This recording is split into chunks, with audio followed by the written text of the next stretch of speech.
Good evening and welcome to my channel. I am the Red Fox and this channel is going to be reading stories. So I will be reading some children's books and I will also be reading some adult books. So I'm hoping that you enjoy. The first one is from Rachel Vincent called My Sword Tape. Come on, Emma whispered from my right, her words floating from her mouth in a thin white cloud. She glared at the buttered steel panel in front of us as if her own impatience would make the door open. She forgot, Kaylee. I should have known she would. More white puffs drifted from Emma's perfectly painted mouth as she bounced to stay warm, her curves barely contained in the low-cut, shimmery red blouse she had borrowed from one of her sisters. Yes, I was a little envious. I had few curves and no sister from whom to borrow hot clothes.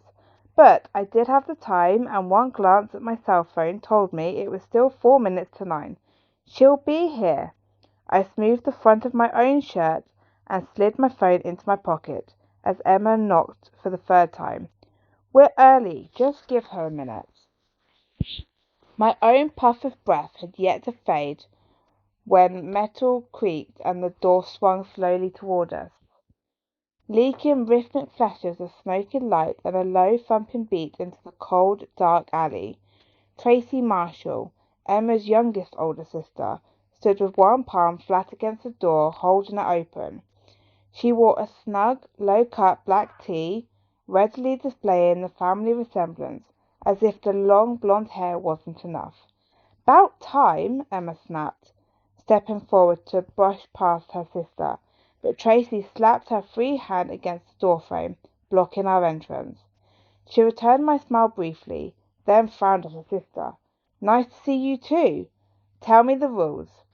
Emma rolled wide-set brown eyes and rubbed her bare, goose-pimpled arms. We'd left our jackets in my car.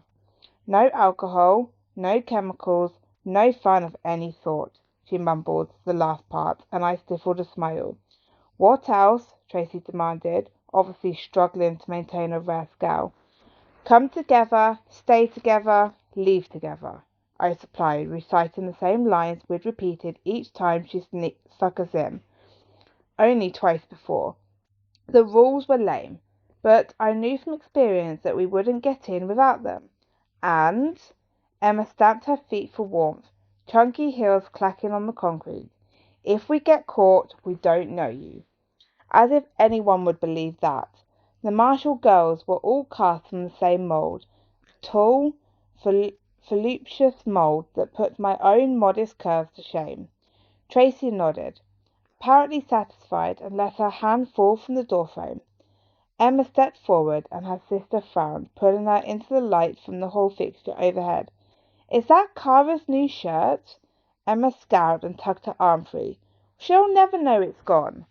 Tracy laughed and motioned with one arm toward the front of the club, from which light and sound flooded the back rooms and offices. Now that we were all inside, she had to shout to be heard over the music. "Enjoy the rest of your life while it lasts, 'cause she's gonna bury you in that shirt." Unperturbed, Emma danced her way down the hall and into the main room, hands in the air, hips swaying with the pulse of the song. I followed her, keyed up by the energy of the Saturday night crowd from the moment I saw the first cluster of bodies in motion. We worked our way into the throng and were swallowed by it, assimilated by the beat, the heat, and the casual partners pulling us close. We danced through several songs together, alone and in random pairs, until I was breathing hard and damp with sweat. I signaled Emma that I was going for a drink, and she nodded, already moving again as I worked my way toward the edge of the crowd. Behind the bar, Tracy worked alongside another bartender, a large, dark man in a snug black tee, both oddly lit by a strip of blue neon overhead. I claimed the first abandoned bar stool, and the man in black propped both broad palms on the bar in front of me. "I got this one," Tracy said, one hand on his arm. He nodded and moved on to the next customer.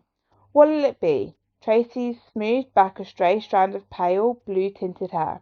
I grinned, leaning with both elbows on the bar. Jack and Coke. She laughed. I'll give you the Coke. She shot soda into a glass of ice and slid it toward me.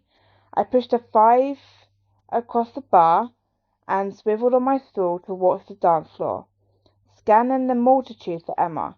She was sandwiched between two guys in matching UT Dallas fraternity tees and neon legal drink bracelets, all three grinding in unison. Emma drew attention like wool draws static. Still smiling, I drained my soda and set my glass on the bar. Kaylee Cavanaugh.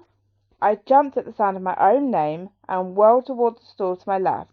My gaze settled on the most hypnotic set of hazel eyes I'd ever seen, and for several seconds I could only stare, lost in the most amazing swirls of deep brown and vivid green, which seemed to churn in time with my own heartbeat, though surely they were just reflecting the light flashing overhead. My focus only returned when I had to blink, and the momentary loss of contact brought me back to myself. That's when I realized who I was staring at. Nash Hudson. Holy crap. I almost looked down to see if ice had anchored my feet to the floor, since hell had surely frozen over. Somehow, I'd stepped off the dance floor and into some weird warp zone where iris swam with colour and Nash Hudson smiled at me, and me alone.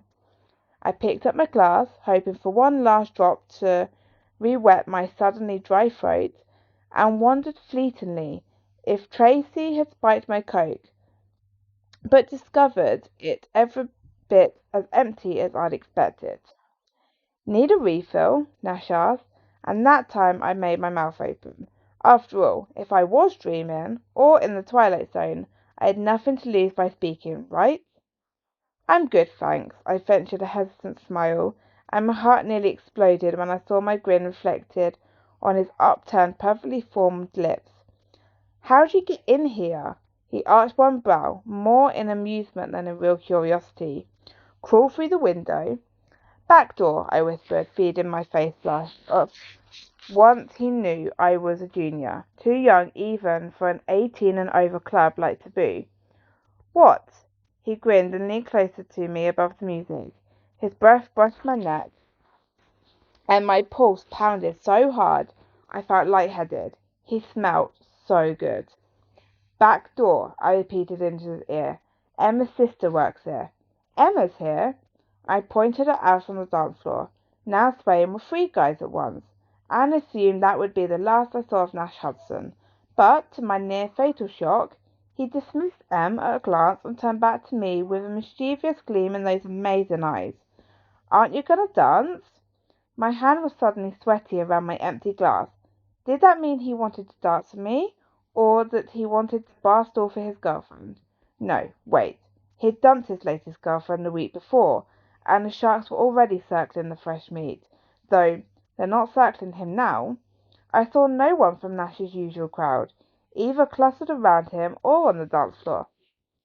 Yeah, I'm gonna dance, I said, and again his eyes were swirling green, melting into brown and back, flashing blue occasionally in the neon glow. I could have stared at his eyes for hours, but he probably would have thought that was weird. Let's go. He took my hand and stood as I slid off the bar stool, and I followed him onto the dance floor. A fresh smile bloomed on my face, and my chest seemed to tighten around my heart in anticipation. I'd known him for a while. Emma had gone out with a few of his friends, but had never been the sole object of his attention. Had never even considered the possibility, if Eastlake High School were the universe, I would be one of the moon-circling planet Emma, constantly hidden by her shadow, and glad to be there. Nash Hudson would be one of the stars, too bright to look at, too hot to touch, and at the center of his own solar system.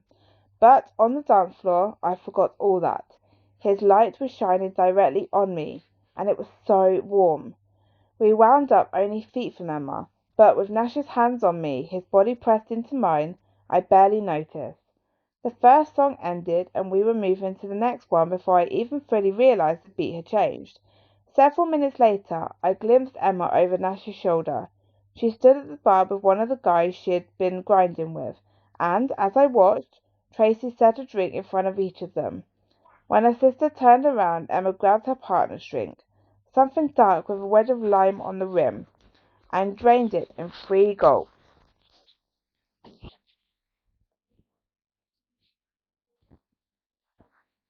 Fat Boy smiled, then pulled her back into the crowd. I made a mental note not to let Emma drive my car, ever, then let my eyes wander back to Nash, where they wanted to be in the first place. But, on the way, my gaze was snagged by an unfamiliar sheet of strawberry blonde hair, crowning the head of the only girl in the building to rival Emma in beauty. This girl, too, had her choice of dance partners, and though she couldn't have been more than 18, she had obviously had much more to drink than Emma. But despite how pretty and obviously charismatic she was, watching her dance twisted something deep inside my gut and made my chest tighten as if I couldn't quite get enough air. Something was wrong with her. I wasn't sure how I knew, but I was absolutely certain that something was not right with that girl. "You okay?" Nash shouted, laying one hand on my shoulder, and suddenly I realized I'd gone still, while everyone around me was still rifling to the beat. Yes. I shook off my discomfort and was relieved to find that looking into Nash's eyes chased away that feeling of wrongness, leaving in its place a new calm, eerie in its depth and reach. We danced for several more songs, growing more comfortable with each other with every moment that passed. By the time we stopped for a drink, sweat was gathering on the back of my neck and my arms were damp. I lifted the bulk of my hair to cool myself, and waved to Emma with my free hand as I turned to follow Nash off the dance floor, and nearly collided with the same strawberry blonde. Not that she noticed, but the minute my eyes found her, that feeling was back in spades. That strong discomfort, like a bad taste in my mouth, only all over my body, and this time it was accompanied by an odd sadness, a general melancholy that felt specifically connected to this one person, whom I'd never met. "Kaylee!" Nash yelled over the music. He stood at the bar holding 2 tall glasses of soda, slick with condensation. I closed the space between us and took the glass he offered, a little frightened to notice that this time even staring straight into his eyes couldn't completely relax me, couldn't quite loosen my throat, which threatened to close against the cold drink I was desperately craved. "What's wrong?" We stood inches apart, thanks to the throng pressing ever close to the bar, but he still had to lean into me to be heard. "I don't know. Something about that girl, that redhead over there." I nodded toward the dancer in question. "Bothers me." Well, crap. I hadn't meant to admit that. It sounded so pathetic aloud. But Nash only glanced at the girl, then back at me. "Seems okay to me, assuming she has a ride home." "Yeah, I guess." But then the current song ended, and the girl stumbled, looking somehow graceful even when obviously intoxicated, off the dance floor and toward the bar, headed right for us. My heart beat harder with every step she took. My hand curled around my glass until my knuckles went white, and that familiar sense of melancholy swelled into an overwhelming feeling of grief, of dark foreboding. I gasped, startled by a sudden, gruesome certainty. Not again. Not with Nash Hudson there to watch me completely freak out. My breakdown would be all over the school on Monday, and I could kiss goodbye what little social standing I'd gained. Nash set his glass down and peered into my face. "Kaylee, you okay?" But I could only shake my head, incapable of answering. I was far from okay. Couldn't articulate the problem in any way resembling coherence, and suddenly the potentially devastating rumors looked like minor blips on my disaster meter compared to the panic growing inside me.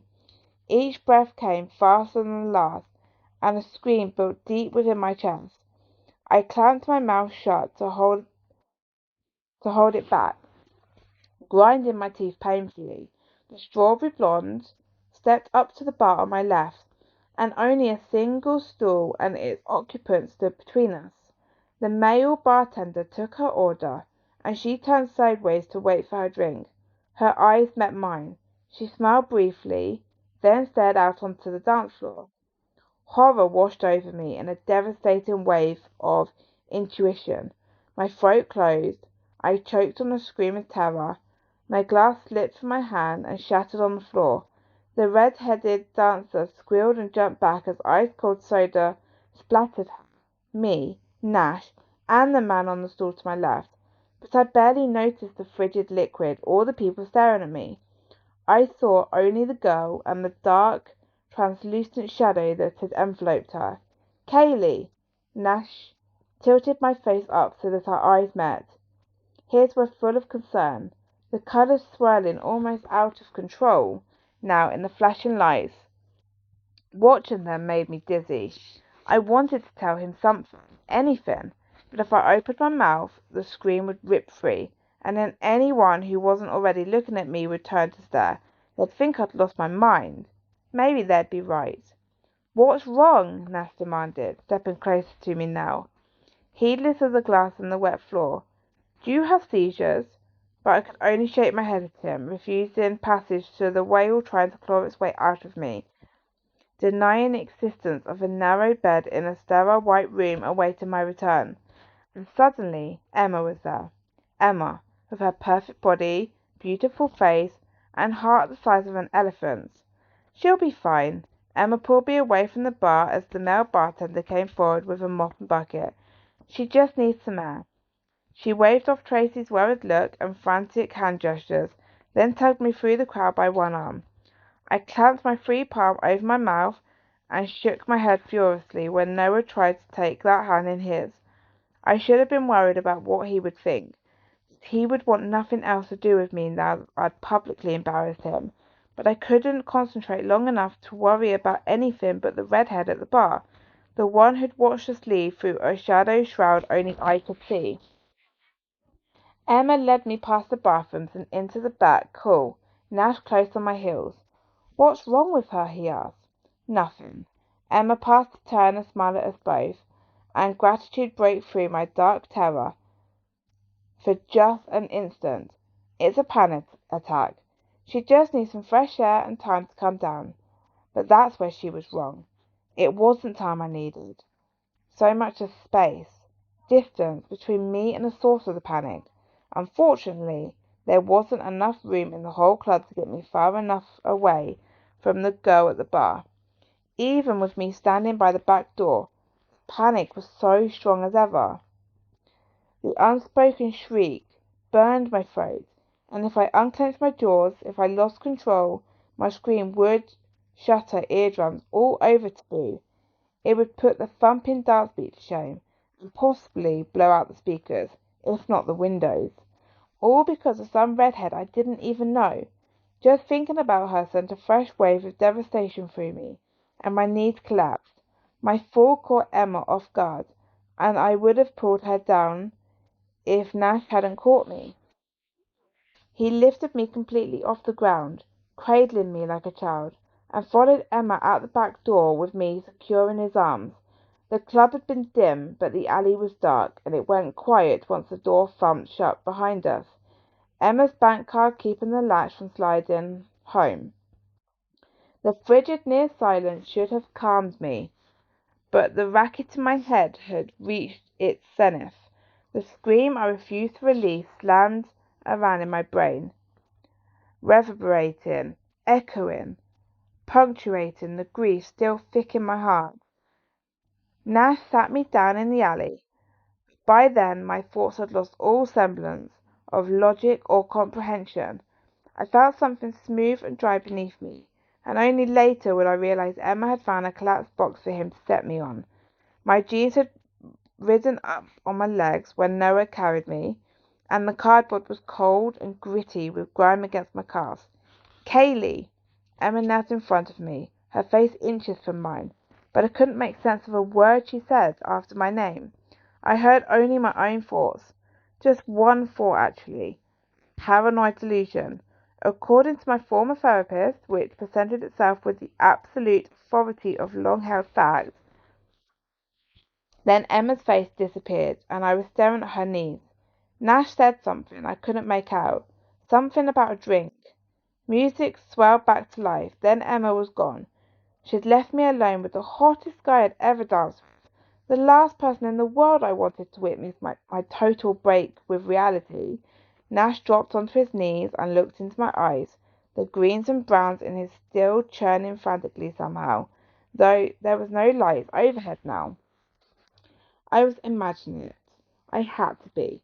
I'd seen them dance with the light earlier, and now my traumatized mind had seized upon Nash's eyes as the focal point of my delusion, just like the strawberry blonde, right?